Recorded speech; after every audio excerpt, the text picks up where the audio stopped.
É curioso, quando eu comecei o preparatório de estratégia digital, e na verdade quem chamou a atenção disso foi minha esposa, para vocês verem como é importante nós ficarmos nos autoavaliando. E minha esposa falou assim: Bruno, você tem um vício de linguagem, não necessariamente nessas palavras, mas ela percebeu ali. E eu, tá, Marcela, qual?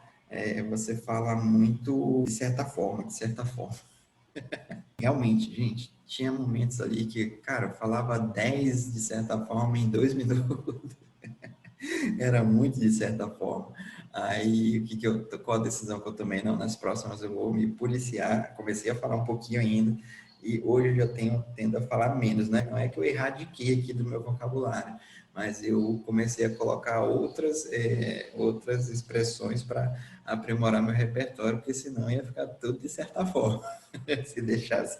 E curiosamente, eu não tinha percebido, se a Marcela não me fala, ou se eu não ouço, né, na edição, eu ia continuar. Quer dizer que está certo e errado? Não, mas quer dizer que é performance mesmo, você vai aprimorando.